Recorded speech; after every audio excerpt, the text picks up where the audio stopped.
안녕하십니까. 최동일 교수입니다. 잘 지내셨어요? 이쪽 서야 되나?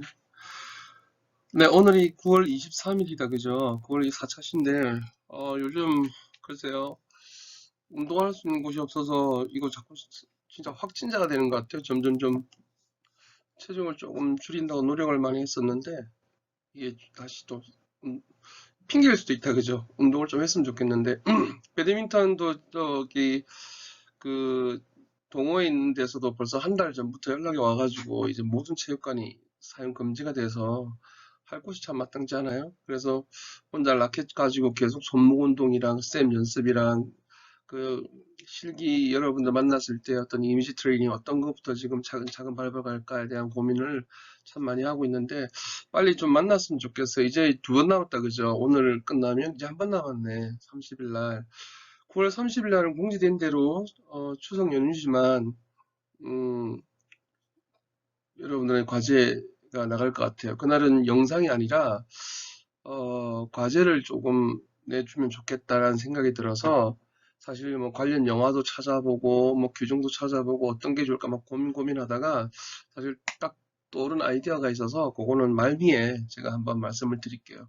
9월 30일 날도 정상적으로 강의한다는 거 여러분 꼭 기억해 주세요. 그게 또 여러분들 그 과제랑 연결돼 있기 때문에 그렇게 해서 아마 여러분들 또 나을 것 같아요, 제 생각에는. 왜냐면 우리가 이제 중간고사를 봐야 되기 때문에 그 관련해서 정리도 하고 과제도 나가는 그런 게 좀 준비를 했습니다.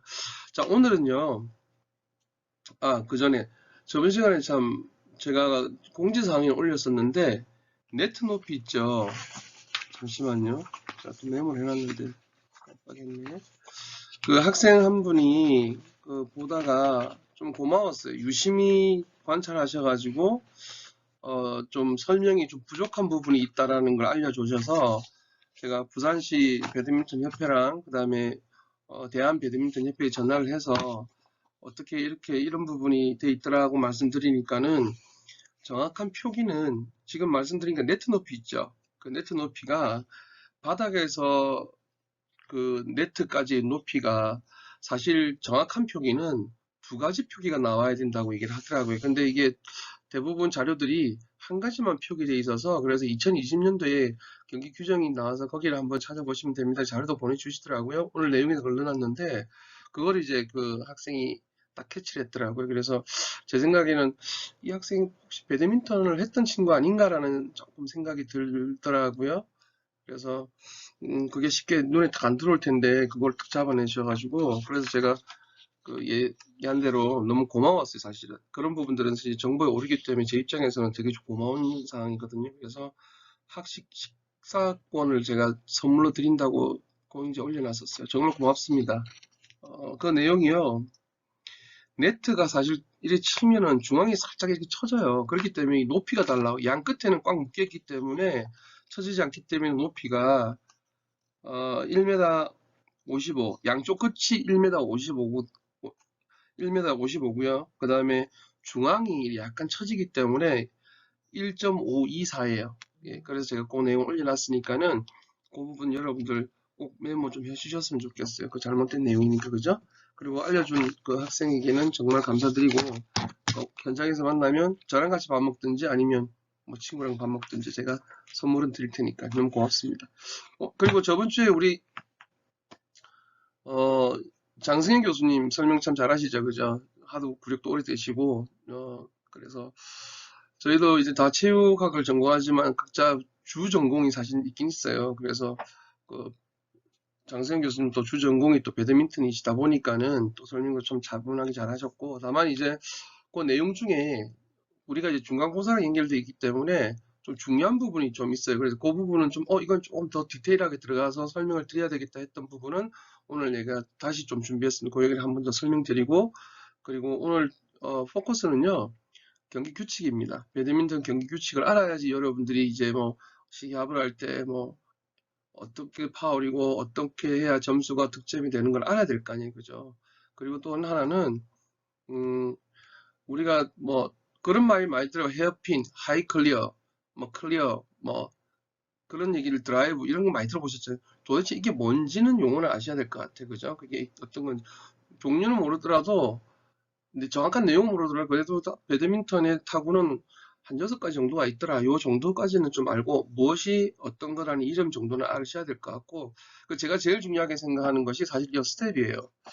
그 초보자분들이 보통 이제 배드민턴이 정확하게 제에게 날아오지 않잖아요. 시합을 하게 되면 경기를 하게 되면 뭐 연인들이나 뭐 친구가 주고받기 할 때는 모르겠지만 경기에서는 공이 정확하게 내한테 안 날아오기 때문에 그 나를 피해서 날아가는 공을 내가 쫓아가서 또는 따라가서 그 공을 처리를 해야 되는데 이때 여러분들이 정확한 스텝을 알고 있으면 정말 효율적으로 쫓아갈 수가 있어요. 근데 그렇지 못하고 이 스텝을 잘 배우지 못하신 분들은 허겁지겁하게 바쁘고 스텝이 꼬여가지고 실력을 제대로 발휘 못할 수가 있어요. 그래서 제가 스텝을 되게 중요시 하는데 음, 사실 스텝만 따로 영상을 찍어서 여러분들 보여드리려고 그랬었어요. 저만의 이제 연습했던 방법, 저번에 얘기했듯이 부산 외국어대학교 그 국가대표 감독님께서 저한테 이렇게 애들 지도하고 연습하면 좋을 것 같다라고 지도하셨던 부분이 있어서 그 영상을 촬영해서 보여드리려고 했는데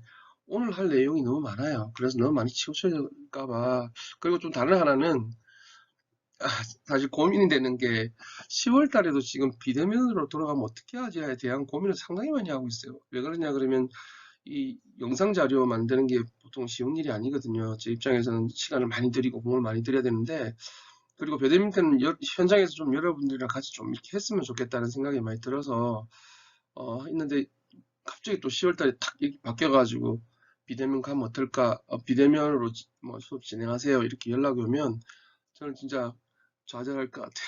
그래가지고 혹시라도 만약에 그렇게 되면 그때 이제 지금 준비했던 영상들 스텝 관련 영상을 좀 촬영을 해서 그때 올려야 되겠다 해서 좀 보류를 시켜놓고 물론 현장에서 만나면 우리가 다 배울 거예요. 직접 바로 해보니까 그죠?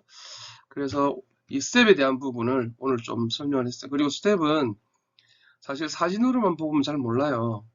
그래서 영상을 좀 준비했거든요. 그 영상도 같이 보고 그렇게 해서 오늘 강의 마치도록 하겠습니다. 이제 9월 23일 4차 시험 배드민턴 경기 규칙과 타구의 종류와 스텝에 관련돼서 시작하도록 하겠습니다.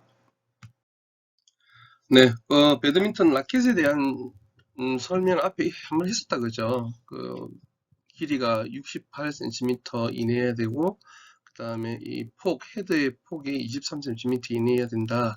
여러분 여기서 이제 좀 주의 깊게 보셔야 될 게 명칭이에요. 헤드, 넥, 샤프트, 그립.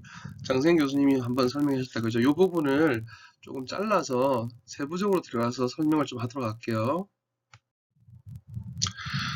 네, 밸런스 포인트입니다. 밸런스 포인트는 그립 끝에서부터 무게 중심점까지의 거리에 따라서 라켓의 유형을 구분하게 되는데 무게 중심이 헤드 쪽으로 가깝게 위치할수록 헤드가 무거운 헤드 헤비 라켓이라 그러고요. 그리고 양쪽의 균형이 동일하다면은 이것은 이번 밸런스 라켓이라고 합니다. 그리고 무게 중심이 그립 쪽으로 가깝게 위치할수록 헤드가 가벼운 헤드라이트 라켓 이렇게 세 가지로 구분된다는 거 여러분 아시면 될 것 같고요. 그리고 헤드 헤비형은요. 근력이 좋고 힘있는 공격형 플레이어에게 적합한 라켓입니다. 헤비 헤드형은요. 강력한 파워를 구사할 수 있는 강점을 가지고 있습니다. 그리고 헤드 라이트형은요. 빠르고 정교한 수비 위주 플레이어에게 적합한 라켓입니다. 헤드 라이트형은 민첩한 핸들링과 스피드에 강점을 갖고 있고요. 그리고 마지막으로 이븐 밸런스 라켓은 공격과 수비에 걸쳐서 균형 잡힌 플레이가 가능하고요. 그리고 정교한 컨트롤을 할 수 있다는 게 강점입니다. 이 밸런스 포인트에 따라 가지고요. 그 본인이 공격형인지 그리고 수비형인지 파악한 후에 경기 스타일에 맞게 라켓을 선택한다면은 보다 좋은 경기력을 보일 수 있을 거라 생각이 듭니다. 요 밸런스 포인트에 따라서 세 가지로 나뉘고 이 세 가지의 어떤 장단점에 대해서 설명이 있다 그죠? 그 내용은 조금 아시면 될 것 같고 BP 무게 중심점이라고 나와 있다 그죠? 라켓이 수평을 이루는 무게 중심으로 그립 끝에서부터 이거 표기가 되나? 봅시다. 되는구나. 요렇게. 예. 요거 한번 읽어보시면 될 것 같아요. 그죠? 네, 다음 넘어가겠습니다. 네, 다음은 라켓의 무게인데요. 라켓 무게 표기가 U로 한다는 거 지금 여기 나와 있죠? 이렇게. 네. 그리고 스트링이란 말이 나오는데 스트링은 나중에 저기 다음 차트에 있으니까는 여기서 다 자세하게 설명을 하진 않도록 하겠습니다. 라켓의 무게 표기는 U로 표기하고 스트링을 뺀 원래의 그립 상태의 라켓을 기준으로 한 무게라고 합니다. 라켓의 무게는 U, 2U, 3U, 4U, 5U 단위로 표기하고 그리고 숫자가 높아질수록 가벼운 라켓입니다. 일반적으로 시중에 판매되는 라켓은 3U와 4U인데 동호인들의 경우 대부분은 그 4U를 선호한다고 합니다. 여기서 여러분들 중요한 것은 그 라켓 무게 표기 방법이랑 그리고 숫자가 높아질수록 가벼운 라켓이라는 정도는 여러분들이 알고 계셔야 될 것 같아요. 그리고 일반적으로 제가 갖고 있는 라켓도 지금 3U 그 3U만 제가 3개를 갖고 있거든요. 예, 그래서 일반적으로 동호인들이나 일반적으로 좀 많이 쓰는 거는 4U를 선호한다는 거, 3U, U4U 그 정도는 아시면 될 것 같아요. 예, 라켓에서 셔틀콕에 닿는 면을 구성한 부분을 스트링 또는 거트라고 합니다. 그 그물망처럼 되어 있는 거 있죠. 예, 그 부분을 지금 스트링이라 그러거든요. 요 스트링은 약 0.6에서 0.7mm 굵기의 얇고 강한 줄로 되어 있습니다. 그리고 굵기가 굵어질수록 내구성은 증가하고요. 굵기가 얇아질수록 공기 저항이 감소하면서 스윙 스피드가 빨라집니다. 그리고 클리어나 스매싱이 향상된다고 할 수 있습니다. 너무 어렵게 생각하지 마시고 굵기가 이 스트링 그러니까 줄의 굵기가 굵어질수록 튼튼하다. 그리고 얇아질수록 당연히 공기 저항이 감소하니까 스윙 스피드가 빨라지고 뭐 하이 클리어라든지 스매싱 할 때 좋다. 요 정도만 아시면 될 것 같고 그리고 스트링 텐션이라고는 말이 있는데 이거는 장력입니다. 이것은 스트링을 프레임에 매는 강도를 뜻하는데 스트링의 텐션은요 라켓의 수명에 영향을 줄 수 있어요. 그래서 무조건 세게 매기보다는 라켓마다 명시된 적정한 텐션 그 장력이 나와 있거든요. 이 라켓은 뭐 얼마 나와 있어서 적정 텐션을 찾아서 스트링 하는 것이 가장 중요합니다. 우리 기초를 배운 친구들은 잘 모르잖아요. 이럴 때는 그 샵에 가서 요에 맞게끔 좀 해주세요라고 해도 되고 또는 자기 스타일을 좀 말씀드리면 돼요. 좀 강하게 칠 거다, 뭐 어떻게 할 거다 이렇게 하시면 되고 저 같은 경우는 조금 앞에도 말씀드렸지만은 3U를 뭐 3개 다 갖고 있다 그랬잖아요. 이 장르를 좀 다르게 해놨어요.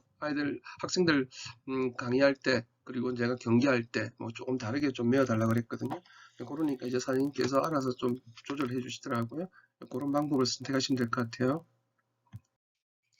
예, 다음은 샤프트인데요. 이 샤프트는 그립과 프레임 사이에서 라켓의 파워를 전달하는 중요한 뼈대라고 할 수 있습니다. 샤프트는 강도에 따라 탄성을 분류하게 되는데 샤프트의 강도에 따라서 flexible, 그 다음에 medium, stiff, 그 다음에 extra stiff로 분류가 됩니다. 그 플렉시블한 샤프트는 스윙의 스피드를 보완할 수 있다는 장점이 있고요. 스티프한 샤프트는 강한 타구를 칠 수 있습니다. 그리고 하지만 이 스티프한 샤프트는 계속 힘이 강하기 때문에 강한 힘을 계속해서 필요하다는 점을 조금 생각하셔야 된다고 합니다. 네, 그립은 라켓의 손잡이 부분인데요. 그립 사이즈는 라켓 손잡이 부분의 굵기를 표기한 것으로 G라는 표기 방식을 사용합니다. 일반적으로 G1, G2, G3, G4, G5 등의 단위로 나타내는데요. 숫자가 커질수록 작은 사이즈라는 걸 좀 기억하셔야 될 것 같아요. 그리고 보편적으로 동호인들 분들이 많이 사용하는 사이즈는 G5 81mm라고 표기되어 있더라고요. 그리고 배드민턴은 손목의 힘과 악력을 많이 요구하는 스포츠이기 때문에 손에서 겉돌지 않고 딱 들어맞는 사이즈 그립을 사용해야지 최상의 경기를 펼칠 수 있습니다. 하지만 개인이 선호하는 그립감이라든지 손의 특성과 사이즈가 개인마다 다 다르기 때문에 다양한 종류의 그립을 사용해 보고요. 가장 잘 맞는 그립과 사이즈를 고르는 것이 중요하다고 할 수 있겠습니다.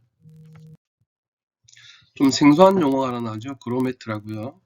이 그로매트는 스트링으로부터 라켓의 손상을 막는 역할을 하는 작은 부품이라고 생각하시면 됩니다. 그 스트링이 저기가 앞전에 설명했다 그죠?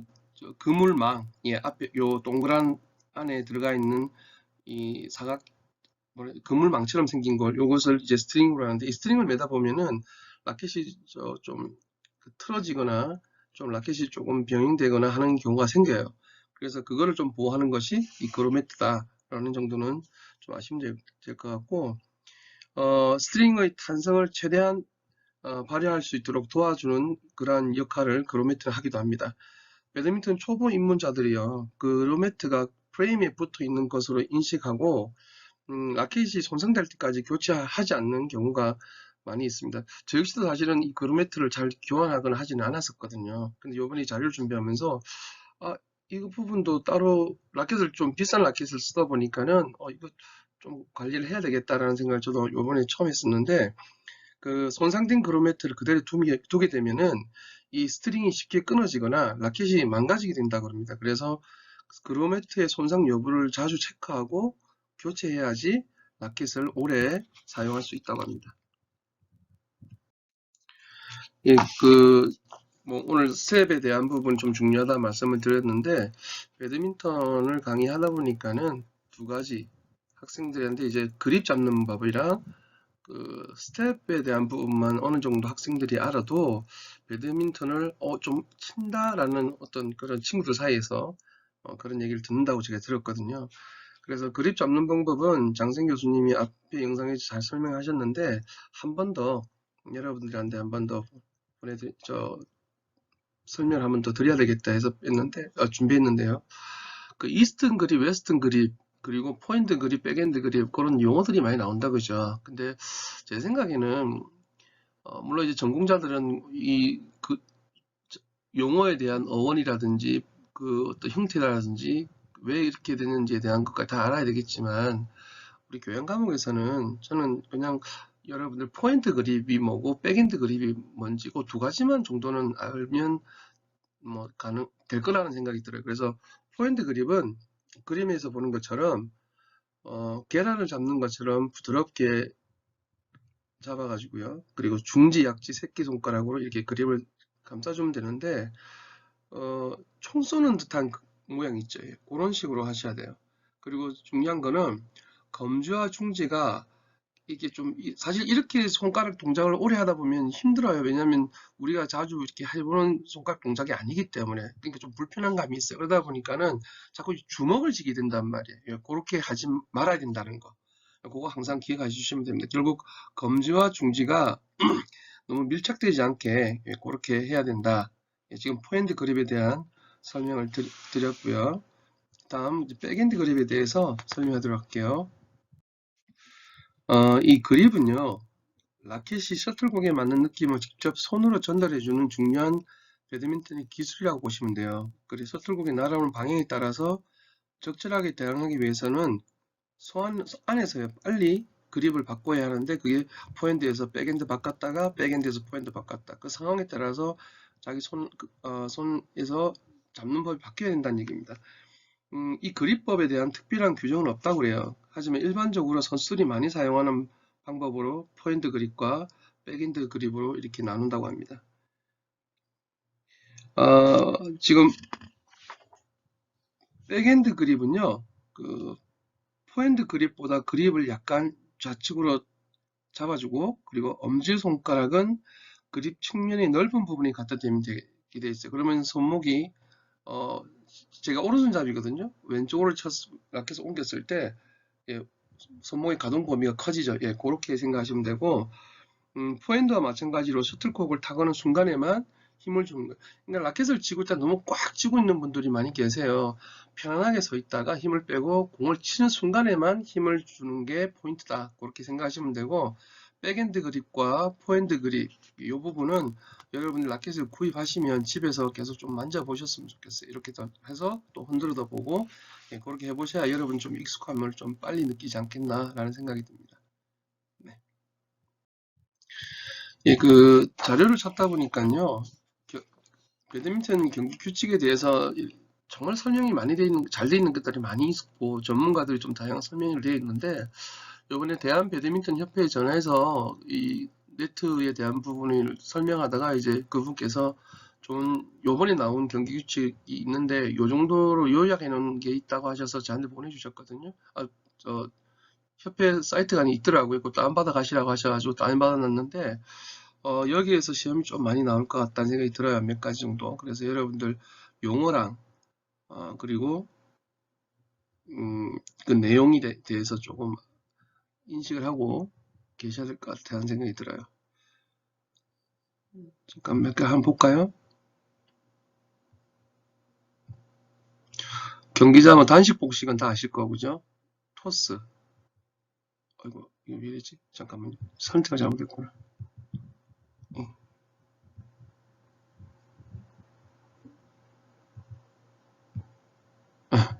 죄송합니다. 아직 손에 익숙하지 않아가지고. 예, 됐다. 자, 토스. 그죠? 토스가 어떤 내용이다라는 거 여러분 좀 아시면 될 것 같고, 토스에서 이긴 편은 서브권, 그리고 코트 선택권 중에 하나를 선택하게 되고, 진 편은, 그러니까 토스를 해서 이긴 사람이 먼저 서브권이냐, 코트냐, 그걸 선택한다, 그죠? 토스 할 때, 그 보통 셔틀콕을 쳐서 셔틀콕이 가리키는 방향을 가지고, 예, 그렇게 정하는 게 대부분 일반적이더라고요. 그리고 이 스코어, 그죠? 세 게임이죠? 세 게임에서 두 게임 승치하면 게임을 이기는 걸로 하고, 한 게임이 몇 점이라고요? 예, 21점으로 돼 있다, 그죠?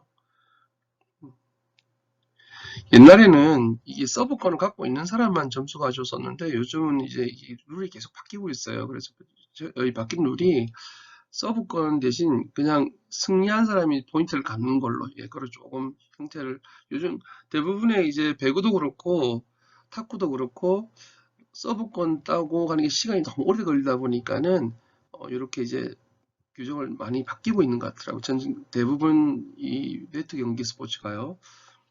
여기 3번 보시면 20대 20 동점인 경우 2점 연속에서 득점한 편이 승리한다고 되어 있고, 최고 몇 점까지라고 그러냐면 30점이다, 그죠?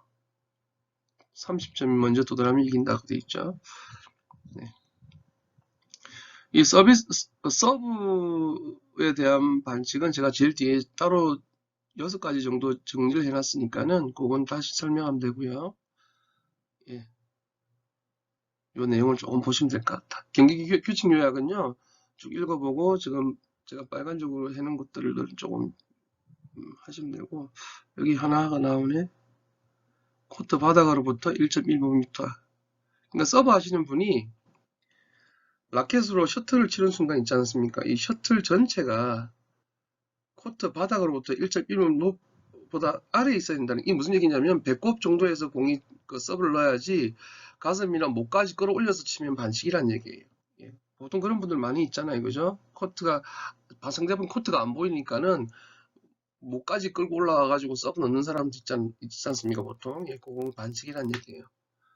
다음으로 넘어갈게요. 규칙은 여러분들이 한번 쭉 읽어보셨으면 좋겠습니다. 옆에 그 랠리 포인트 복식 경기 서비스 및 리시브 방법에 대해서 설명이 나와 있다, 그죠? 이거 처음 하시는 분들은요, 이거 여러분 읽어봐도 사실 좀 복잡하실 거예요. 저도 이게 너무 오랫동안 안 하다 보니까는 느낌은 알고 있는데 읽어보니까 제가 더 헷갈리더라고요. 요거는 그냥 참고하시고, 반칙에 대한 내용이 좀 나와 있다, 그죠? 예, 반칙에 대한 내용을 여러분들이 조금 보셨으면 좋겠다라는 생각이 들고, 그 다음에 네트, 경기 중단 및 무효, 이런 내용거 좀 아셨으면 좋겠다. 한번 쭉 읽어보세요. 옆에 요 내용은 한번 읽어보시는 걸로. 예, 이거는 제가 시험 내기도 너무 힘들 것 같아요. 여러분들도 공부하기 힘들 것 같고, 그냥 앞전에 얘기했던 1번부터 쭉 나왔던 내용들, 뭐 내용만 조금 여러분들 숙지하시면 될 것 같습니다. 셔틀콕이라든지 라켓은 뭐 설명을 다 했었다, 그죠? 라켓의 구성이 뭐 어떻게 된다, 뭐 요 정도 여러분들 아셔야 되고, 그죠? 길이가 뭐 이렇게 아까 설명 다 했던 부분이다 그죠? 예, 그렇게 하시면 될 것 같아요. 그리고 이 배드민턴 코트에 이런 숫자 있죠. 이건 여러분들이 안 하셔도 될 것 같아요. 대신 중요한 거는 요 13.4m라는 거 그죠? 단식이든 복식이든. 하지만 단식과 복식의 길이가 좀 다르다 그죠? 예, 그 부분은 여러분들이 아셔야 될 것 같아요. 예, 그렇게 좀 하시고 이거 설명 다 했던 부분이라서 뭐 그렇게 얘기는 하지 않도록 하겠습니다. 백바운더리 라인 그죠? 롱 서비스 라인과 단식 복식 라인이 조금 다르다는 거. 죄송한데 이게 좀 깨끗하게 써야 되는데 이게 펜이 아니다 보니까는 좀 그러네. 조금 전에 설명했던 거 네트 높이 요 나와 있죠? 예, 이 정도는 여러분들이 좀 아시면 좋겠어요. 넘어가도록 할게요.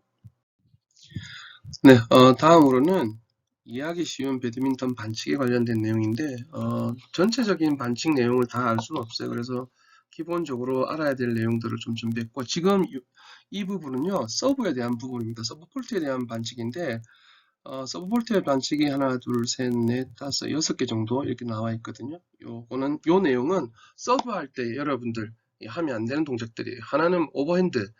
지금 그림 나와 있죠. 이게 오버핸드예요. 이 서브할 때 그 라켓 헤드 있죠. 라켓을 그 쥐고 있는 손보다 높은 위에서 타격하면 안 돼요. 사실 처음 배드민턴을 치시는 분들 서브할 때 보면은 공을 던져서 탕 치잖아요. 이 오버핸드 반칙이라는 얘기고 오버웨이트는 지금 헤드가 자기 배꼽 밑에서 제가 해야 된다고 말씀드렸잖아요. 그게 그 높이가 1.15m, 바닥에서 1.15m에서 해야 되는데 그걸 넘어서 가슴까지 끌어올리거나 좀 목까지 끌어올려서 하는 거는 오버웨이트 반칙이다. 예, 그렇게 좀 아시면 되고 나눈 내용 좀 읽어보시면 될 것 같아요. 라인 크로스, 라인 밟으면 안 되고 당연히 그죠. 그리고 풋볼트는 서브 할 때나 받을 때 양쪽 모두 양쪽 발이 지면을 닫고 정지 상태가 돼야지 막 이렇게 움직이면 안 된다는 거예요. 그리고 이중 동작은 사실 그 동호인들 보면 그런 경우 많이 나오잖아요. 서브를 넣다가 못 쳐서 헛스윙하는 경우 있잖아요. 그럼 우리 뭐 다시 해. 아니면 너 맞았다 안 맞았다 뭐 이렇게 말이 많잖아요. 그죠? 사실은 그것은 이제 생활체육에서의 동호인들끼리 하는 거기 때문에 그렇고 실제로는 이거 서브 반칙이다. 이중 동작은 그렇게 하시고 서브는 이 잘못 설명했다. 이중 동작은 죄송합니다. 이중 동작은요. 칠까 말까 하는 거 있죠. 왜? 예, 헤드를 갖다가 칠까 말까 이게 이중 동작이고 지금 제가 말씀드린 건 서브는 1회만 할 수 있다는 내용입니다. 죄송합니다. 이중 동작은 공을 칠까 말까 이런 동작들이 이중 동작 이거 반칙이고요. 그 서브를 했는데 공을 못 치고 헛스윙했다. 이것들은 동호인 사이에서는 뭐 다시 해라 뭐 아니면은 맞았네 안 맞았네 반칙이니 아니니 하는데 사실은 서브는 1회만 할 수 있다. 반칙이라는 얘기입니다. 그죠? 그리고 포크는 서브할 때 서버 또는 리시버를 상대방을 위협하는 행위라고 하는데 그 왜 생활체육을 좀 제가 다니다 보면은 이런 반칙이 많이 나와요. 라켓을 이거 서브를 하는데 상대방 라켓을 들고 막 이렇게 흔든다든지 그러면 앞으로 온다든지 입으로 뭐 이렇게 하시는 게 있지 않습니까? 그죠? 예, 이런 것들이 자꾸 포커 반칙이라는 거예요. 서버나 리시버를 위협을 받겠다 싶은 행위는 사실은 하시면 안 돼요. 처음에 얘기했잖아요. 배드민턴은 귀족 스포츠예요. 근데 귀족 스포츠와 귀족이라는 신분을 가진 사람이 상대방 서브 놓을 때 한다든지 막 움직인다든지 막 이렇게 조금 깐죽거린다든지 그죠? 그렇게 해서는 안 된다는 거예요. 그런 것들이 바로 포커 반칙이다. 예, 그렇게 하셔야 돼요. 그리고 그 서브 넣을 때 자꾸 이야기하시는 분들이 있어요. 이공 저공 일공 저공 하는 거 있거든요. 예, 그것도 사실은 반칙이라는 거 아시면 될 것 같습니다. 그리고 서브아웃이라는 게 있는데 이 서브아웃은 사실 말 그대로 라인 밖으로 나가면 아웃이에요. 근데 이것 때문에 뭐 논란이 많잖아요. 심판이 있는 게 아니라 우리끼리 경기하다 보면은 이럴 경우에는 막 여러분들도 마찬가지예요. 그 서브를 넣었는데 서브가 들어갔다 안 들어갔다 그 논란이 많을 거예요. 여러분들끼리 경기할 때는 심판이 있으면 심판이 콜을 받으면 되는데 이럴 때는 보통요 그 라인상에 가장 가까이 있는 사람 있죠. 예, 그 사람 말을 믿는 것이 에티켓이다. 뭐 그렇게 말씀들을 많이 하시더라고요. 그리고 마지막으로 그 서버나 공을 받는 리시버가 준비된 상태에서 해야 돼요. 그게 매너입니다. 그 서브 넣는 폰만 잡아도 뛰어 들어오거나 아니면 리시버는 준비도 안 됐는데 갑자기 서브를 탁 넣는 경우 있잖아요. 롱서브 넣어버리고 뭐 그건 비매너 행위예요. 그래서 그런 것들은 좀 우리끼리라도 좀 자제해야 되고 기본 에티켓에 대한 내용이니까는 그런 부분들은 여러분들 좀 아시고 이 경기 들어가시면 항상 매너 상대방을 존중하고 매너를 가지고 경기에 임한다. 뭐 그렇게 좀 생각하시면 되고 이거는 조금 중요한 얘기인데 사실 저희가 이 내용을 외우기는 좀 힘들어요. 근데 이제 여러분들 이 내용은 알고는 계세요. 그리고 보통 그 엘리트 경기에서는 잘 나오지 않는 내용인데 예를 들면 서브가 자기 차례가 아닌데 서브를 넣는 경우 있잖아요. 가끔 보면 그죠. 그리고 다음 서브 넣기 전까지 알게 돼 가지고 이거 뭐 잘못됐다 이렇게 되면 사실 이 무효가 돼요. 무효가 되는데 만약 이 내용을 모르고 다음 서브를 계속 진행하게 된다면은 그 이후로는요, 그 바뀐 자리 그대로 진행하게 된다는 얘기예요. 쉽게 얘기하면은, 내가 서브도 아닌데 서브를 넣고 막 하다 보니까는 내가 막 득점을 많이 했었어요. 근데 상대방에서 잠깐 뭔가 이상한 저 사람 서브가 아니다라고 들어와서 알고 보니까 정말 제가 실수한 거예요. 그러면 제가 지금까지 득점했던 거는 다 무효가 된다는 얘기입니다. 하지만은 그 내용을 모르고 그냥 쭉 진행해요? 그럼 쭉 진행된다는 얘기예요. 근데 서버가 자리를 잘못해서 서버를 넣었는데 만약에 리시버가 이겼어요. 그러니까 제가 잘못한 거 맞잖아요. 근데 상대방이 득점을 많이 했어요. 근데 어 지금 내가 서브를 잘못했어 내 차례 아니에요라고 하더라도 그건 내 실수이기 때문에 상대방이 이기면 그 득점을 인정해 준다는 겁니다. 예, 그 내용이 사실은 조금 어려워서 제가 뺐고 말씀만 드리는 건데 여러분들 이런 거도 또 룰에 있구나. 이렇게 서버가 잘못했을 경우에 자리를 위치를 잘못했을 경우에 그게 어떻게 적용이 된다. 요 정도는 여러분들이 아셨으면 좋겠다고 해서 제가 좀 설명을 드리는 거예요. 그리고 한 가지 더 말씀드려야 되겠다. 서브를 넣었는데 있잖아요. 네트를 맞았어요. 근데 그 공이 네트를 맞고 넘어갔어요. 탁구 같은 경우는 네트라 그래서 다시 서브를 넣거든요. 배드민턴은 그 서브 라인 있죠. 예, 상대방 라인까지 맞으면 인정인데 그 라인이 안 들어가면 아웃으로 칩니다. 그러니까 내가 서브를 넣었는데 이 네트를 맞았어요. 근데 넘어가긴 넘어갔는데 그게 그 넘어간 공이 라인에 들어갔느냐 라인에 들어가지 않았느냐에 따라서 인과 아웃으로 처리된다. 그렇게 하시면 다시 서브를 다시 넣거나 그런 건 아니에요. 예, 그렇게 하셔야 돼요. 네, 다음은 오버 네트인데요. 네트 앞에서 플레이하다가 셔틀콕이 네트를 넘어오는 경우가 종종 있거든요. 라켓이나 신체 일부가 네트를 넘어가지고 상대의 코트로 넘어가는 것을 오버네트라고 그러는데 근데 하지만 셔틀콕이 네트를 넘어온 후에 라켓을 쳐서 라켓이 네트를 3분의 1 정도 이게 탁 치다 보니까 넘어가긴 넘어갔는데 라켓 헤드가 조금만 넘어갔어요. 이런 것들은 오버네트 반칙으로 치진 않아요. 하지만 라켓 전체가 넘어가거나 이래 되면은 반칙이 된다. 결국 셔틀콕이 네 쪽으로 넘어왔을 때 넘어온 후에 쳤는지 그리고 네트를 넘기 전에 쳤는지가 그 오버네트의 기준이 된다고 보시면 돼요. 수비하다 보면은 상대방이 이제 헤어핀 앞에서 살짝 넘기려 할 땐 제가 라켓을 브로킹 한다고 그러죠. 보통 배구에서 보면 그런 식으로 올라가면은 오버네트 반칙이라는 거 아시면 돼요. 저희들 보통 그 아마추어에서 이런 경기가 많이 나오는 것 같아요. 꼭 블로킹 하는 것처럼 가다 보니까 넘어가면 반칙이라는 거 아시면 되고 터치도 네트 터치와 그 신체 바디 바디 터치라고 보시면 되는데 경기 중에 라켓이나 신체의 일부 혹은 복장의 일부가 네트에 닿을 경우 이것은 반칙에 해당됩니다. 그죠? 그게 어려운 내용은 아닌 것 같아요. 그죠? 경기 중에 라켓이라든지 신체의 일부 혹은 우리 복장 옷 같은 거 있죠. 이렇게 이런 것들이 네트에 닿을 경우는 반칙이다. 하지만 셔틀콕이 상대팀 코트에 떨어졌다는 얘기는 이 경기가 지금 승패가 났다는 거예요. 내가 1점을 얻었다, 또는 1점 잃었다. 뭐 요 내용인데 그때 접촉되는 경우는 경기 중이 아니기 때문에 네트 반칙이 아니라는 거예요. 예, 그렇게 하시면 되고, 그리고 셔틀콕이 내 몸이나 복장에 닿는 것도 반칙입니다. 예, 보통 옷이 이제 뛰다 보니까 펄럭펄럭거려가지고 맞는 경우가 종종 있는데, 예, 그런 것들은 터치가 됐기 때문에 반칙이다. 그렇게 하시면 되고, 더블 터치는 두 번 동작이죠. 스윙으로 셔틀콕을 치거나 또는 복식 경기의 경우 그 두 명의 선수 모두 셔틀콕을 쳤을 때 더블 터치를 나도 치고 옆에 친구도 치고 더블 터치는 뭐 여러분들 잘 아실 거 아니에요. 그죠? 그 어려운 내용이 아니라서 넘어가도록 할게요. 오버네트하고 터치 네트, 터치 바디 그리고 더블 터치. 예, 요 반칙은 여러분 알고 계시면 좋겠어요. 예.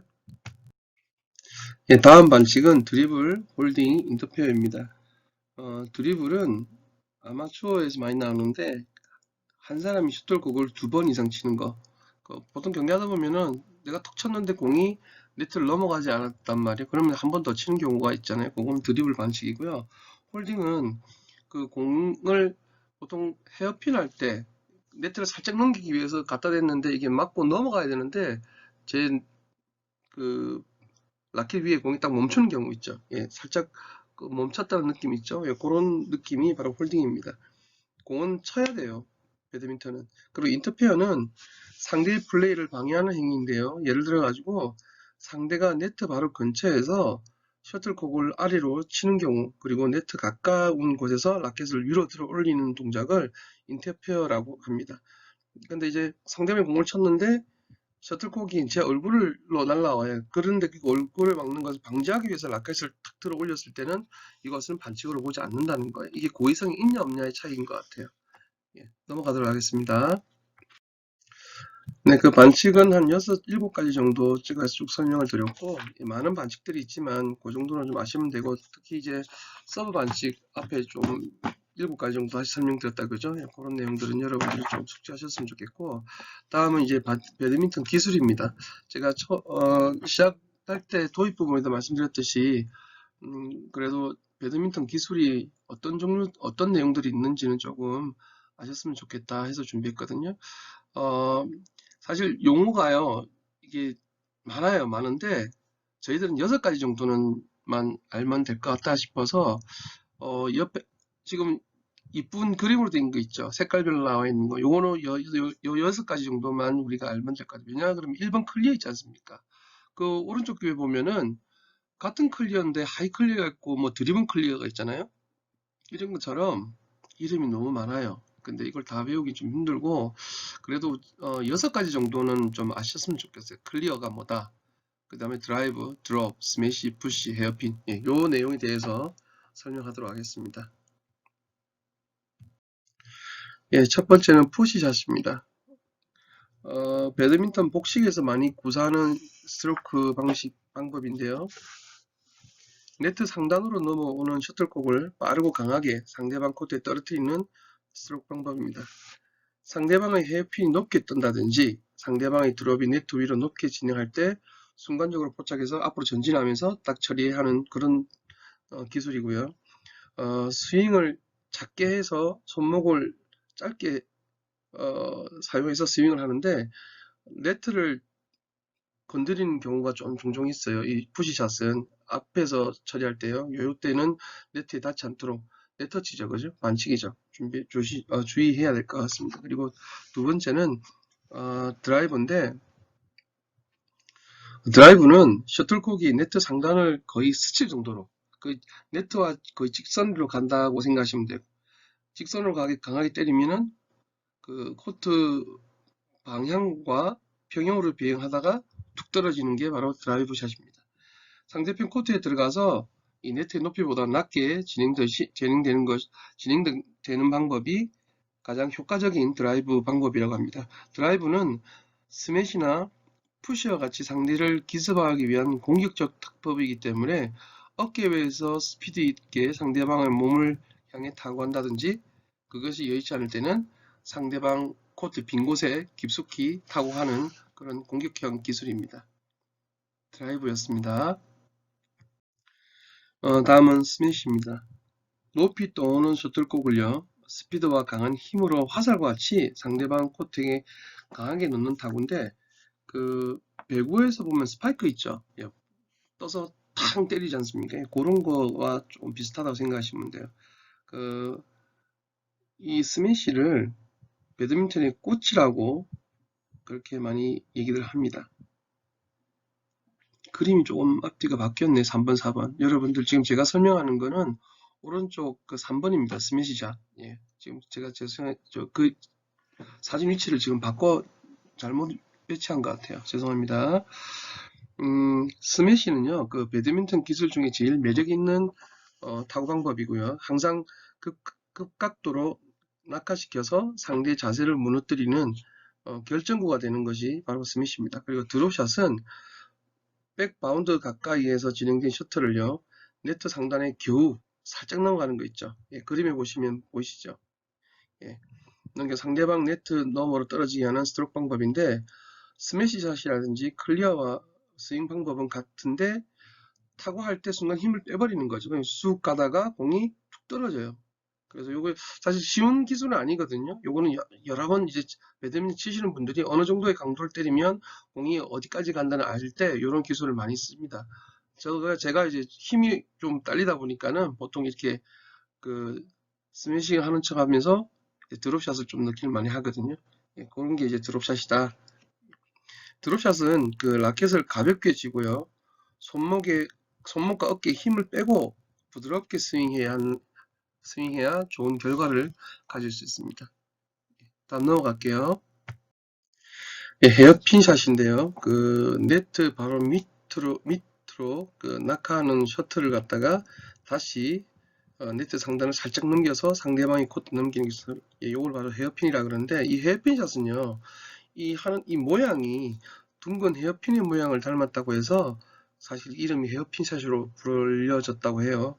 헤어핀 샷을 할 때는 손목으로 공을 툭 치면, 그러니까 이 쳐서 넘겨야 된다 생각해서 툭툭 치는 경우가 있어요. 그렇게 되면은 네트에 걸리는 경우가 상당히 많이 있습니다. 그래서 헤어핀 샷을 할 때는 쭉 뻗어가지고 팔로서 살짝 갖다 댄다는 느낌을 가지셔야 돼요. 그래야지 실수를 하지 않는다. 예, 그렇게 동작은 사실 이 동작은 다음에 만나면 그 학교 현장에서 좀 반복적인 연습을 좀 해야 될 필요가 있는 것 같아요. 그리고 마지막으로 클리어 동작입니다. 클리어는 그 셔틀콕의 상대방 백바운드 라인, 제 끝에 라인 있죠. 그까지 높게 그리고 멀리 포물선을 그리고 날아가서 이제 툭 떨어지는 수직으로 낙하하는 것을 말하는데, 두 가지 형태가 있어요. 높고 깊숙이 쳐가지고 거의 상대방 바운드 라인 가까이에서 수직으로 낙하하게 하는 것이 하이 클리어. 그죠? 저 멀리까지 가는 거죠. 그리고 상대방이 라켓이 미치지 못할 정도의 높이로 해서 빠른 속도로 코트에 깊숙이 넘기는 건 드리븐 클리어. 예, 이렇게 좀 구분이 있다. 사실 글쎄요, 저도 이제 하이 클리어까지 날리기엔 되게 힘들던데, 보통 이제 배드민턴 치시는 분들 보면 하이 클리어 탕탕 치면 되게 멋있잖아요, 그죠? 예, 그런 연습이 조금 필요한 것 같아요. 이렇게 이제 배드민턴 기술 6가지 정도는 제가 좀 여러분들이 아셨으면 좋겠고, 그리고 그 기술별로 어떤 거다라는 정도는 여러분들 숙지하셨으면 좋겠습니다. 예, 마지막으로요. 배드민턴의 기술 중에 푸드워크에 관련된 내용입니다. 이 푸드워크는 사실 좀 중요해요. 다음에 혹시라도 10월 달에 영상, 비대면 수업을 해야 된다 하면 제가 그 영상 집에서 혼자서 연습할 수 있는 그런 영상들도 좀 준비를 해보도록 할게요. 배드민턴은요, 언뜻 보기에 빠른 스윙이 중요하다고 말씀들을 많이 하는 분도 있어요, 사실은. 하지만은, 배드민턴은 이 코트에서, 정해진 코트에서 누가 더 자유롭게 움직일 수 있느냐가 승패를 가린다고 볼 수 있습니다.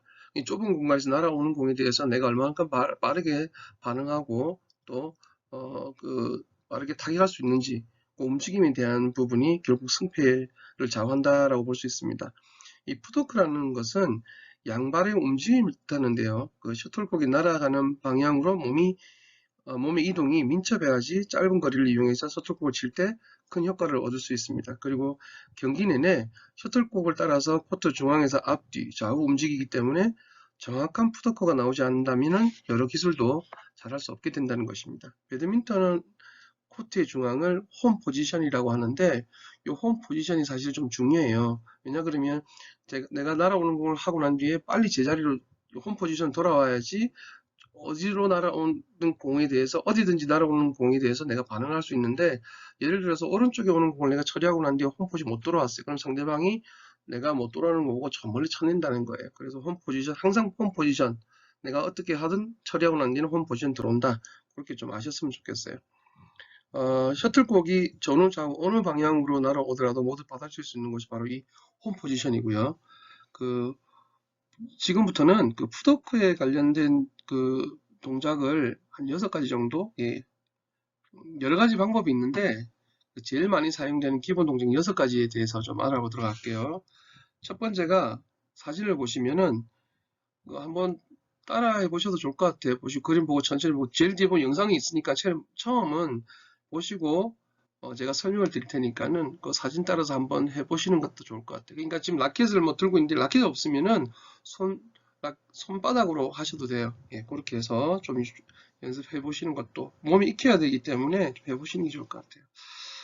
전위 포핸드 풋워크인데, 준비 자세에서 왼발 작은 스텝으로 출발합니다. 그리고 오른발로 스텝을 밟고 무릎을 굽히면서 마무리하는데, 일등적인 헤어핀 동작이에요.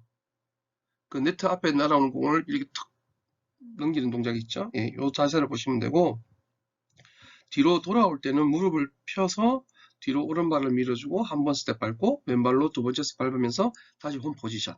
예. 설명 좀 잘 모르겠죠. 뒤에 영상이 있으니까는 영상 보시면 되고, 사진은 여러분들 보시고 한번 따라 하시라고 사진 올려놓은 거예요. 그 다음이 전위 백핸드 풋워크. 지금 했던 거 반대쪽으로 날아오는 거예요. 항상 오른쪽 하면 왼쪽도 있다라는 거 아시면 되고, 그 방법은요, 준비 자세에서 왼발을 가볍게 내디디면서 방향을 잡은 후에 오른발로 큰 스텝을 디뎌주면서 동시에 스윙해주면 됩니다. 사실 뭐 이렇게 설명해도 사실 잘 모르시겠죠. 예. 어떻게 이제 사진을 보시고 좀 이해하시는 게 좀 좋지 않겠나라는 생각이 들어요.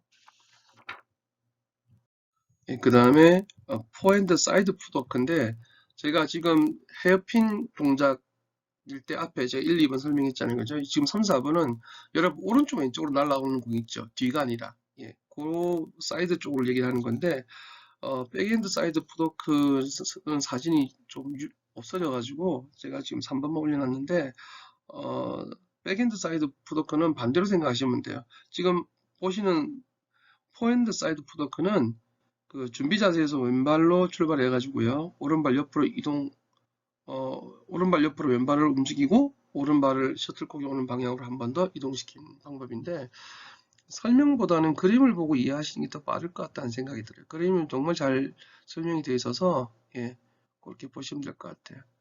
한번 앉은 상태에서도 그림과 똑같이 한번 해보시는 게 어떨까. 뭐 앉아서도 할 수 있는 동작들이 이제 발사돼 본 거죠. 예, 그 제일 좋은 거는 서서 실질적으로 한번 움직여 보는 게 좋겠다. 예, 그 생각입니다.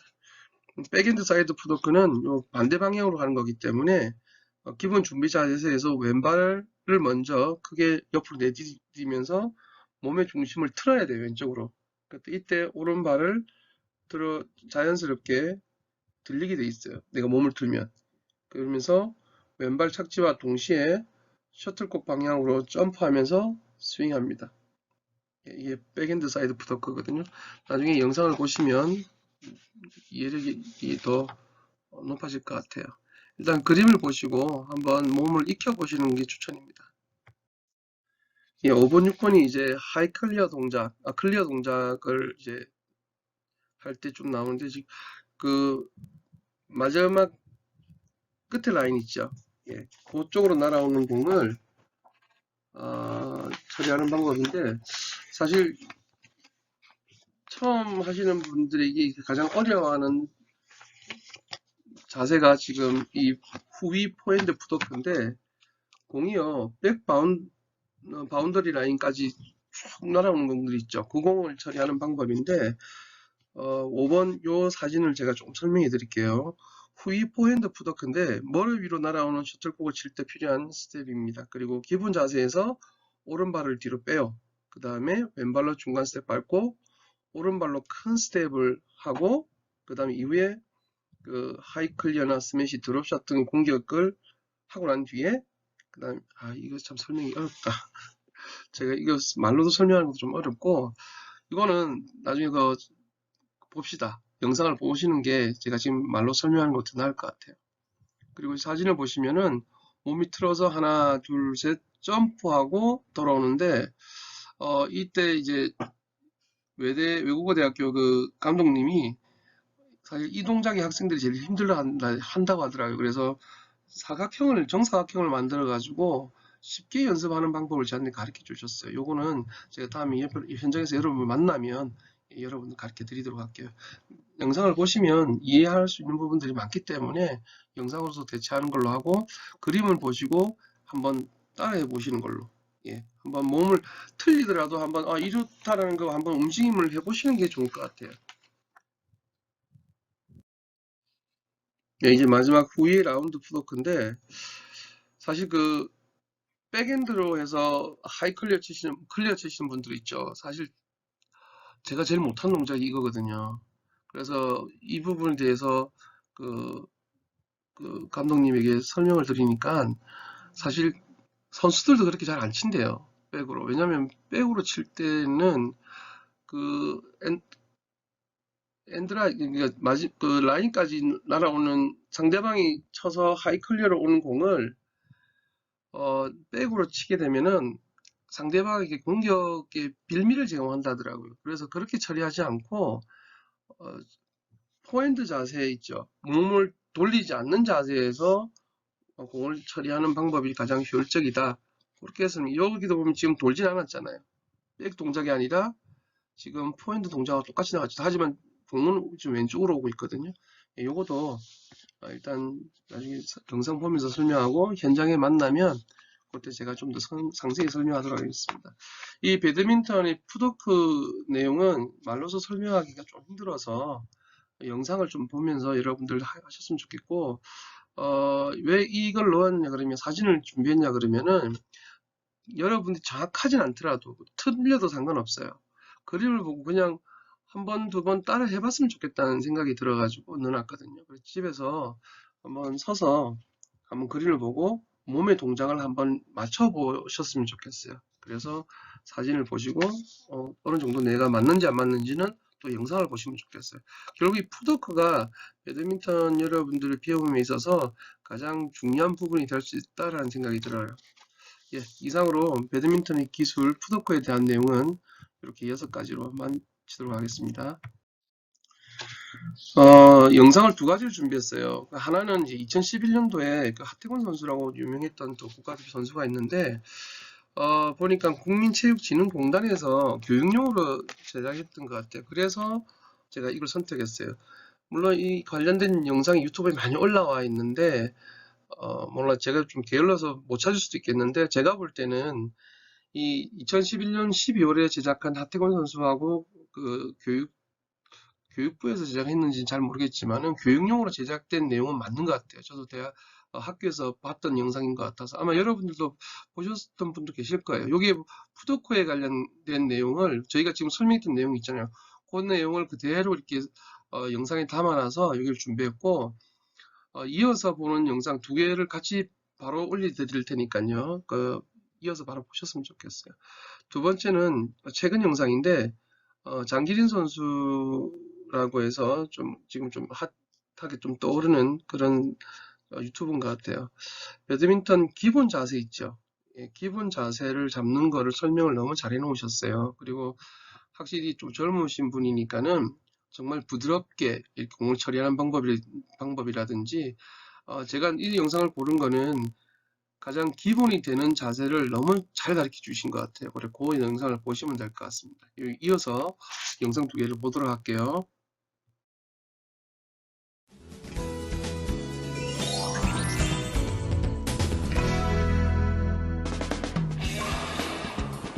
배드민턴 경기는 정지하는 일이 거의 없이 상대로부터 타구된 셔틀콕을 따라 코트의 전후 좌우로 이동하게 되는데 이때 양발의 조직적인 움직임을 푸드워크라고 합니다.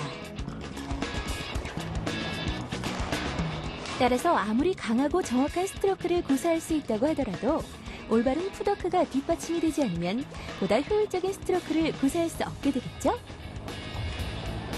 셔틀이 낙하하는 지점으로 얼마나 신속하게 움직여 스트로크를 하고 다음 동작을 위해 움직여주느냐 하는 것이 배드민턴에서는 무엇보다 중요한 점입니다.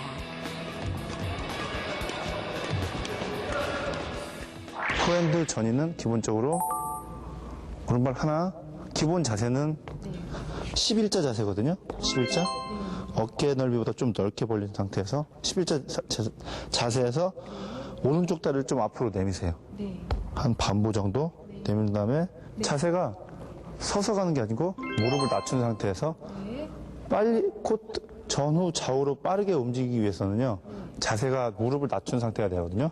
무릎을 낮추고 허리를 낮추는 게 아니고 자세는 정면을 응시하면서 무릎을 낮춘 상태에서 하나, 둘, 셋. 하나, 둘, 셋. 자세가 쓰면 안 돼요. 그리고 하나, 둘, 셋 나갔을 때 상체가 숙여지면 안 돼요. 상체가 흔들리면 안 되고 상체는 쓴 상태에서. 그리고 또 하나 중요한 건 내가 공을 치는 방향하고 라켓 맞는 방향하고 발끝하고 이 뒷발끝하고 일치가 돼야 돼요. 일치가 이게 방향으로 그렇죠. 예.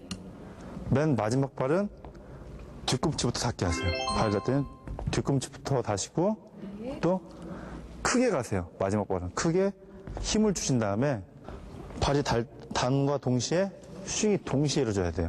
보세요. 셋. 아셨죠?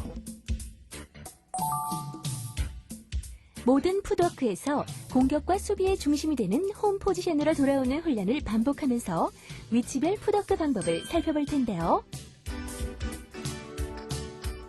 포핸드 사이드 전위로 오는 셔틀콕을 포핸드 스트로크로 리시브하는 방법 중 3스텝 풋워크는 준비 자세에서 오른발을 내디디며 방향을 잡고 왼발, 오른발 순서로 움직이는 방법입니다. 이때 마지막 오른발을 크게 착지함과 동시에 스윙하도록 해야 합니다.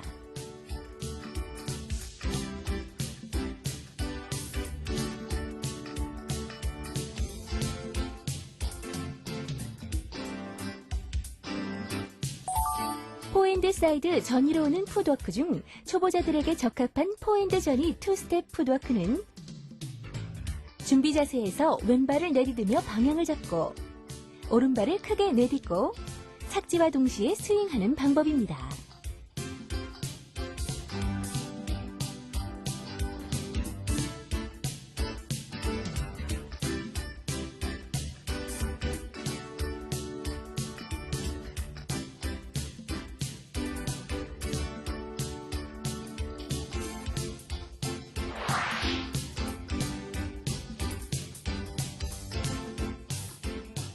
마지막으로 다른 풋워크 훈련이 익숙해진 숙련자들이 할 수 있는 포핸드 전위 3스텝 풋워크의 방법은 오른발로 방향을 잡아 내딛고 왼발, 오른발을 순간적으로 이동시키는 방법인데 방향 전환과 스피드가 가장 빠른 풋워크 방법입니다.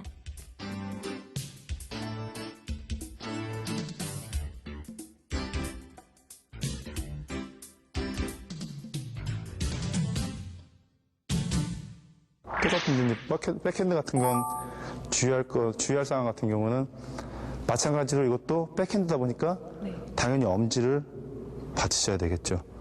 시선은 항시 정면을 응시하고 있어야 돼요. 정면을. 그래야지 공이 어디로 오는지 볼 수가 있거든요. 빨리 볼 거 아니에요. 공 스피드는 빠른데. 아셨죠? 백핸드 사이드 전위로 오는 셔틀콕을 백핸드로 스트로크하는 풋워크는 준비 자세에서 왼발을 가볍게 내디디며 방향을 잡은 후 오른발을 크게 내디디며 착지와 동시에 스윙을 하는 방법입니다.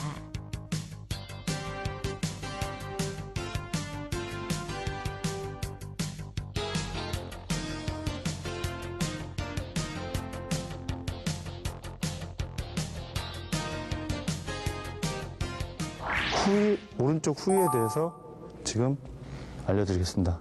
하나, 둘, 셋. 때리고, 하나, 둘, 셋. 하나, 둘, 셋. 때리고, 하나, 둘, 셋. 때린 다음에 왼발이 먼저 떨어질 거 아니에요.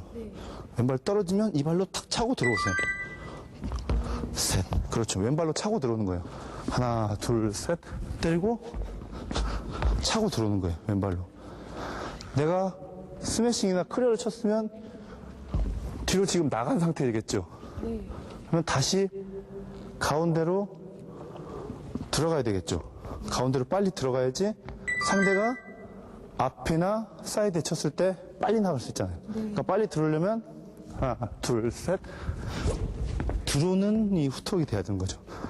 빨리 이 폼 포지션으로 들어올 수 있는 그런 위치를 만들려면 왼발로 차고 들어오는 거죠. 포핸드 후위로 오는 셔틀콕을 포핸드로 스트로크할 때 사용하는 풋워크는 준비 자세에서 오른발을 뒤로 크게 내딛고 왼발 오른발을 교차하여 내딛은 후 끝으로 오른발을 내딛는 동시에 점프하며 스윙하는 방법입니다. 스윙 후에는 왼발로 착지함과 동시에 밀듯이 홈 포지션으로 돌아와 줍니다.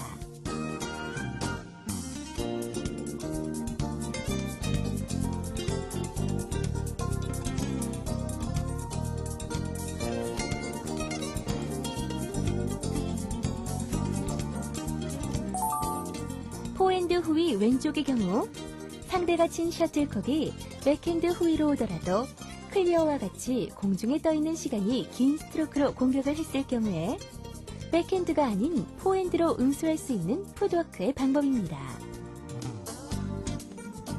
포핸드 후위의 풋워크 방법과 동일한 스텝으로 반복하시면 됩니다.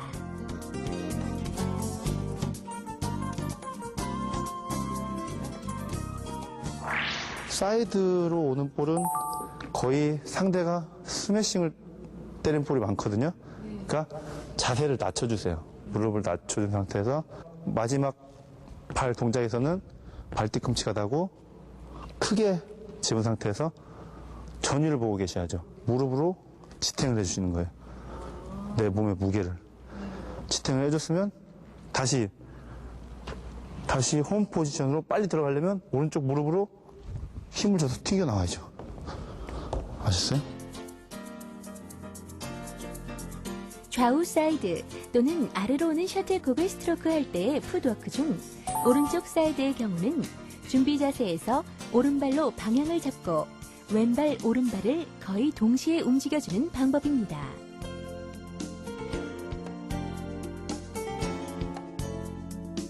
왼쪽 사이드의 경우는 상체를 왼쪽으로 돌리면서 왼발로 방향을 잡고 오른발을 크게 내리두며 착지와 동시에 스윙을 하는 방법인데요.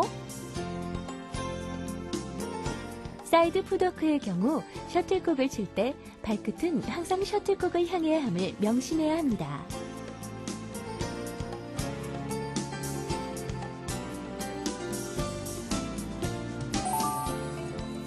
점프 스매시를 할 때 포핸드 사이드 방향의 경우 준비 자세에서 오른발을 크게 벌려 내딛고 동시에 점프하여 스윙하는 방법입니다.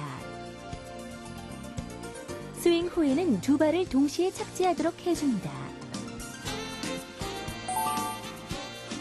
백핸드 사이드 방향의 경우 왼발을 크게 내딛으며 몸의 중심을 왼쪽에 두고 점프하여 스윙을 하는데 이때도 두 발은 동시에 착지를 해줍니다.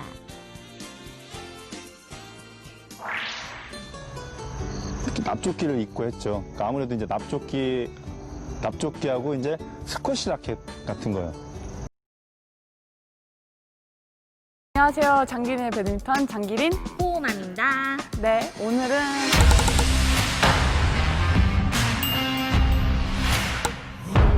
장기린 언니가 팁을 알려드릴 거예요. 맞아요. 레슨 영상을 많이 궁금해하신 분들이 있어서 저희가 레슨 영상 계속해서 준비해서 올려드릴 테니까 또 궁금하신 거 있으면 올려주시면 좋을 것 같아요. 네, 장기린 언니가 이렇게 보여주는 걸로 네. 해보겠습니다. 스텝에 대한 문의가 굉장히 많더라고요. 여러 영상들이 되게 많은 것 같은데 어떻게 잘 설명이 안 됐나? 안 됐는지 저희한테 문의가 많더라고요. 일단 우선적으로 저희가 앞에 동작 할 때 스텝이에요. 기본적인 스텝은 왼발부터 출발을 합니다. 근데 처음에 준비 자세부터 보여드리면 준비 자세는 저는 이제 오른손잡이이기 때문에 오른발을 한 5cm에서 10cm 정도 어깨 넓이에서 좀 앞으로 놓고 백그립을 기본적으로 잡은 상태가 기본 준비 자세가 될 거예요. 거기서 사실 출발을 할 때 많은 분들이 그냥 왼발, 오른발 나가는데 이거보다는 공이 왔다 생각하고 한번 탁 왼발, 오른발 약간 이런 느낌으로 가주시면 되게 좋아요. 그래서 가운데서 이렇게 제자리 점프식으로 탁, 탁 그 반동을 주시는 게 좀 좋은 팁이에요. 스텝 연습할 때서부터 이걸 반응을 해주는 연습을 하시면 많이 도움이 되시니까 높게 뛰는 게 좋은가요? 낮게 뛰는 게 좋은가요? 높게 안 뛰셔도 되고 그냥 발가락으로 가볍게 이 정도만 해도 돼요. 자기가 알아볼 정도만 반응을 해도 되는데 처음에는 그냥 이렇게 뛰시는 분이 있어요. 그렇게 뛰실 필요 없어요. 그건 주의해야겠네요. 네. 그래서 바로 연속 동작을 하면서도 바로 이게 이어져 갑니다. 하나, 둘, 당, 하나, 둘, 바로 나가는 거예요. 하나, 둘, 하나. 이게 스타트 동작이라고 보시면 돼요. 많은 분들이 연결 동작이 안 되는데 이게 땅 차고 나가는 그 반응 속도를 할 수 있는 그거거든요. 땅 차야 그 다음에 왼발이 나올 수 있어요. 땅, 왼발, 오른발. 왜냐면 딱 멈춰 있다가 나가려면 발이 묶여요. 그래서 그걸 풀 수 있는 방법은 가운데서 떼어주셔야 돼요. 정말 많은 이게 도움이 됩니다.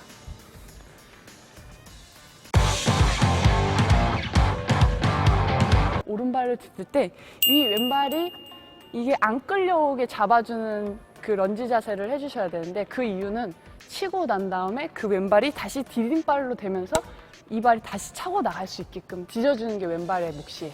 그래서 이 발이 만약에 많이 여기서 끌어온다 그럼 다시 나갈 때 힘들 거 아니에요. 그래서 이 발을 옆으로 딛고 여기 오른쪽 여기 부분을 끌어준다라고 생각하시면 돼요. 이렇게 언더나 헤어핀 자세는 똑같습니다. 딱. 그러니까 들어올 때 땅 왼발 오른발 하나 둘 이렇게 왼발 오른발 왼발 오른발 들어온 발부터 나가는 거죠. 오른발 딛고 가운데 점프. 그리고 반대쪽도 똑같아요. 자 반대쪽은 왼발부터 나갈 때 여기도 오픈을 약간 이쪽. 그러니까 왼쪽 발 출발할 때 이렇게 나가는 거랑 이렇게 나가는 거예요. 똑같이 여기도 끌어주는 거예요. 끌어주는 역할을 하기 때문에 약간 옆으로. 근데 많은 분들이 사실 이렇게 끌어도 되고 옆으로 끌어도 되는데 저는 약간 옆으로 끈다고 보시면 돼요. 하나, 둘. 치고 오른발 딛고 옆으로 이렇게. 제일 중요한 게 스텝 연습하실 때 발만 나간 다음에 칠 때 손을 뻗어서 스윙하시는 분이 있어요. 그러니까 타이밍이 어떻게 되냐? 언더를 하실 때 하나, 둘, 셋 이러면 안 돼요. 그러니까 출발하실 때부터 이 오른손이 왼발이랑 같이 뻗고 타이밍 뻗는 게 이걸 왜 뻗고 가냐면 많은 분들이 가서 치려고 하다 보면 여기랑 여기 타점이 안 맞아요. 도착했을 때. 공과 라켓의 눈치가 안 나요. 셔틀 하나만 잠깐만. 그러니까 콕이 오고 있는데 내가 도착해서 뻗었을 때는 이미 내 몸이랑 콕이 가깝고 라켓이랑은 멀어져요. 그럼 이 방향이 이제 안 맞죠? 근데 출발할 때부터 라켓을 뻗고 오면 얘랑 먼저 맞히는 게 첫 번째예요. 공은 라켓으로 헤드로 치는 거지 내 몸으로 치는 게 아니기 때문에 들어가기 전부터 스텝 밟고 콕이랑 맞추고 그때 오른발이랑 같이 디디면서 타이밍을 자연스럽게 맞추는 게 제일 중요하거든요. 도착해서 스윙을 크게 하시지 말고 뻗고 왼발이랑 같이 출발할 때부터 하나 뻗어주세요. 근데 그때 이렇게 팔을 쭉 펴는 게 아니라 자연스럽게 부드럽게 가볍게 하나 뻗어주신다고 보면 돼요. 여기도 하나 그냥 먼저 팔이 마중 나간다 생각하면 돼요. 하나 둘 스윙 하나 둘 나간다. 헤어핀도 마찬가지. 헤어핀도 가서 뻗으려고 하면 타이밍이 안 맞아요. 똑같이 나가기 전에 얘가 출발할 때 먼저 얘가 반응을 한다고 생각합니다. 우리가 으악 할 때 이게 아니라 얘가 먼저 반응을 여기서 먼저 하고 가야 돼. 공을 보고 반응 하나 둘 타이밍 타이밍 맞추는 게 많이 힘들어요. 근데 처음에 많은 분들이 안 맞는 이유 중에 하나는 한번 공 줘보실래요? 아, 네. 많은 분들이 실수하는 게 이게 이렇게 돼서 자, 와서 다리가 먼저 가고. 이렇게 방금 아까 말씀드린 게 타이밍이 이렇게 뻗어서 근데 팔을 뻗고 얘를 뻗고 얘가 맞는 위치까지만 다리가 들어가면 돼요. 그러니까 팔을 뻗고 하나 둘 짧다 그러면 더 깊게 들어야죠. 하나 둘 들어오고 하나 둘 공 있는 위치만큼 팔이 먼저 뻗어져야 어디를 가든 볼을 정확하게 처리할 수 있는 게 있거든요. 둘 그래서 진짜 팔 뻗는 건 되게 중요해요. 팔 뻗어야지. 그러니까 팔이 먼저 반응을 하고 그 다음에 콕 보고 들어오는 거예요. 제일 간단하게 설명드리면 얘가 치는 거기 때문에 얘랑 얘 있는 대로 먼저 가준다.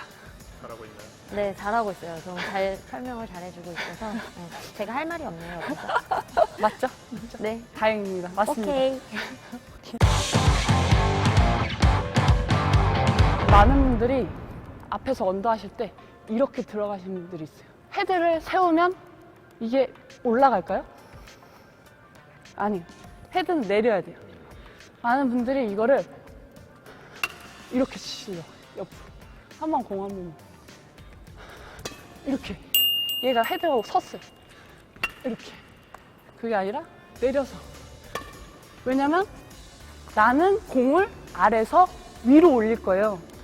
근데 콕을 본 그대로 들어오면 이렇게 되면 여기서 올리기가 너무 힘들어.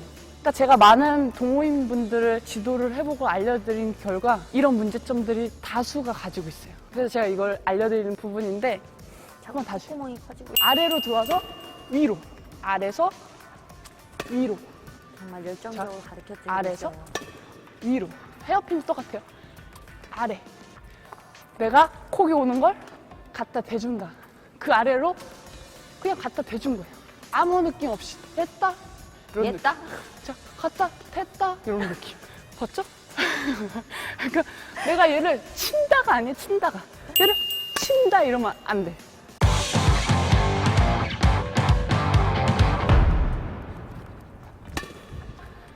한쪽만 한쪽만. 하나, 둘, 하나, 둘, 반대쪽. 둘, 둘.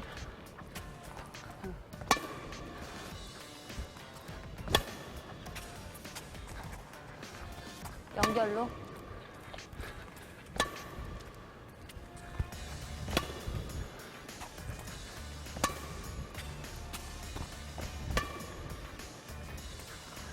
오케이.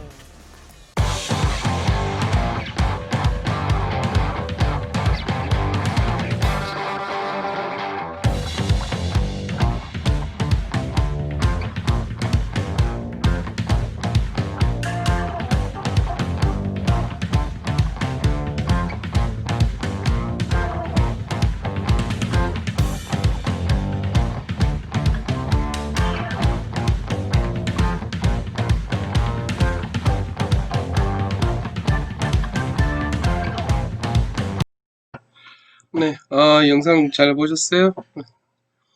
그 스텝은 그 집에서 조금 연습해 보셨으면 좋겠어요. 몸을 움직여 보는 것과 가만히 있는 것 좀 차이가 있다는 얘기예요. 그리고 뭐 디테일하게 뭐 잘 모르겠어요 이게 아니라 그냥 한번 해보세요. 틀리든 되든 맞든 안 맞든. 예, 그렇게 해서 조금 집에서 좀 앉아서라도 뭐 스텝은 연습할 수 있고 제일 이상적인 건 정말 딱 자세를 잡아서 한번 이렇게 해보시면 좋겠다는 생각이 들고 9월 23일 4차시다 그죠? 이제 그 강의는 끝났고요. 사실 그 9월 30일 다음 주는 제가 그 여러분들 과제를 좀 내줬으면 하는데 그건 미리 알려드릴게요. 뭐냐 그러면 저희들 지금까지 강의했던 거 이제 1차시는 오리엔테이션이었고 그죠? 그럼 2, 3, 4 예, 2, 3, 4 요 세 가지 영상을 여러분 보시면서 분명히 메모는 하셨을 거라 생각이 들어요.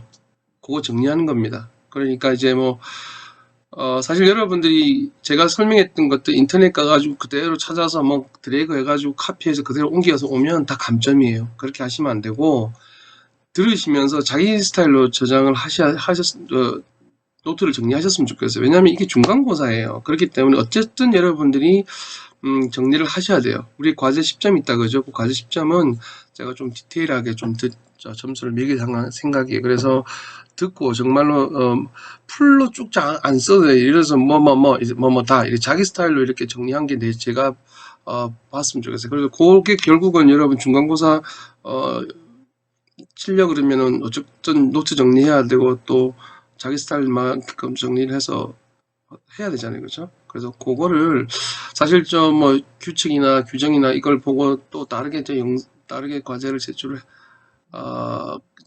다르게 과제를 내서 제출하게 하라고 할까 고민을 하다가 어쨌거나 다음 이제 중간고사 10월쯤 다 다가오는데 그때 다시 영상을 틀어서 다시 듣는 것보다 요거를 중간고사로 내주면 어쨌건 여러분들 중간고사 준비해야 되면서 과제 정리를, 내용 정리를 해야 되니까 그걸 과제를 받는 게 좋겠다 싶어서 제가 지금 말씀드렸고, 양식은 따로 없어요. A4에다가 제일 위에다가 신라대학교 교양 배드민턴 1분반, 저희들 1분반입니다. 1분반 하셔가지고 학번 이름 반드시 적으셔야 돼요. 그리고 내용은 장수 필요 없습니다. 장수는 정해진 게 없어요.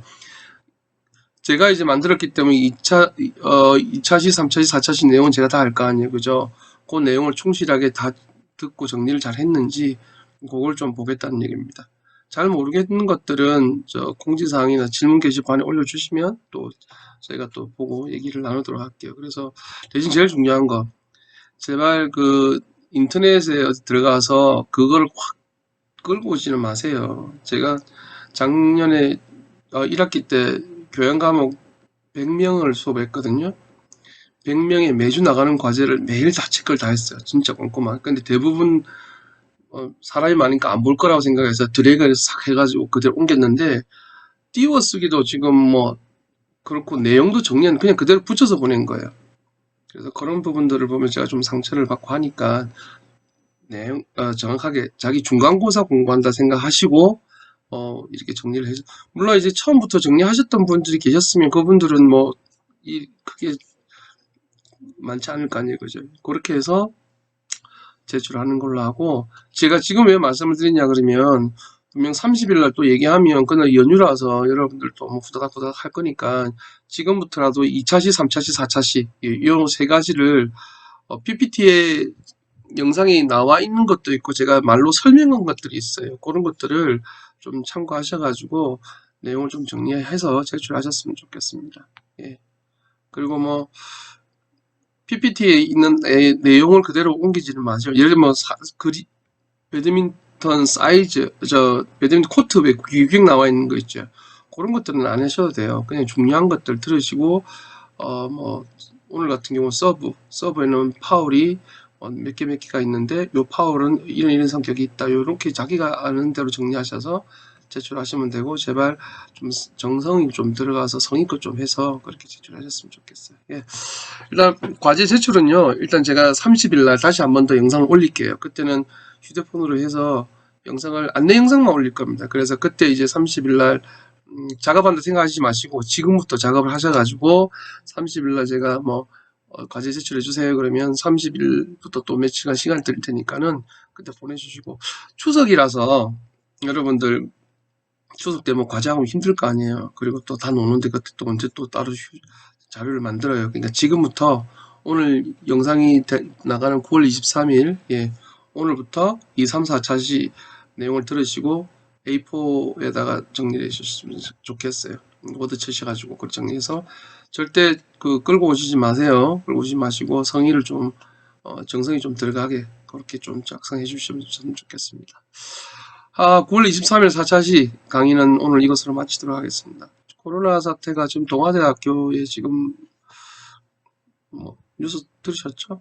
예, 좀 걱정이 되는데 하여튼 여러분들 건강하시고 또 조심하시고 꼭 마스크 착용 방역 꼭꼭 하시고 건강한 모습으로 또 만날 수 있었으면 좋겠습니다.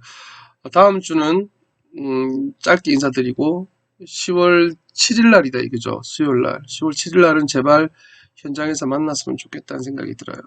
네, 오늘 강의 이것으로 마치겠습니다. 수고 많으셨습니다. 사랑합니다.